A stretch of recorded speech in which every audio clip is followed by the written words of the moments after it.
فخر سے یہاں پر کھڑا ہوں کہ میں اس سرمنی کا حصہ ہوں جو ایک سنگ میل کی حیثیت رکھتی ہے. یہ ڈسٹرکٹ کیج کی ترقی کے لیے ایک قدم ہے. یہ صرف پہلا قدم ہے. اب یہ آگے ہم نے بہت آگے جانا ہے. پچھلے کافی عرصے سے آپ لوگوں کو پتہ ہے ڈسٹرکٹ کیج کے امن و امان کی کیا صورتحال رہی ہے. ہم سب کی کوششیں، آپ سب کی کوششیں سے ہم اس goes to PTCL authorities, USF اور اس کے ساتھ ساتھ میڈم زبیدہ جلال. تو ابھی مجھے یاد ہے تقریباً 2 مہینے پہلے تو ایک ایگریمنٹ ہو رہی تھی.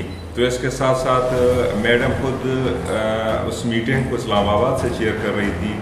پھر اس کے بعد ہمیں یقین تھا کہ انشاءاللہ 2 یا 3 مہینے بعد یہاں پہ نیٹ ورک سروسز اسٹارٹ ہوگی. لیکن اس کے ساتھ ساتھ کچھ آفیسرز میرے آفس آئے اور اس کے ساتھ ساتھ یوزولی جتنے بھی لوگ وہ کبھی کبھار آتے رہتے ہیں، پبلک وہاں پہ آتی ہے اور اس کے ساتھ نوٹیبل آتے ہیں، پوچھتے رہتے ہیں کہ آپ جو ہمیں بتا رہے تھے کہ 4G سروسز جلد یہاں پہ ڈسٹرکٹ کیج میں ریسٹور ہوگی، کب ہو رہی ہے. اٹ مینس کہ ایک انسرٹینٹی تھی کہ واقعی ریسٹور ہوگی یا نہیں ہوگی. اس کی ریزلٹ آج کا جو یہ پروجیکٹ ہے اس میں ہم سب سے پہلے وزیر اعظم پاکستان عمران خان صاحب، فیڈرل منسٹر انفارمیشن ٹیکنالوجی امین الحق صاحب اور ہماری جو نمائندہ ہے زبیدہ جلال، سب سے زیادہ ہم تہہ دل سے ان کے شکر گزار ہیں کہ انہوں نے اس کم عرصے میں اس پروگرام کا اعلان کیا تھا اور عملاً انہوں نے چھوڑا. تاریخی دن ہے ہم سب کے لیے، خاص کر اہلیان ڈسٹرکٹ کیج کے لیے اور منتھی.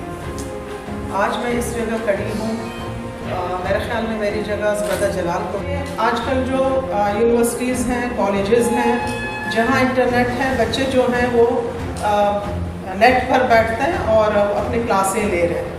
تو ہماری تعلیم پر کتنا اثر ہو.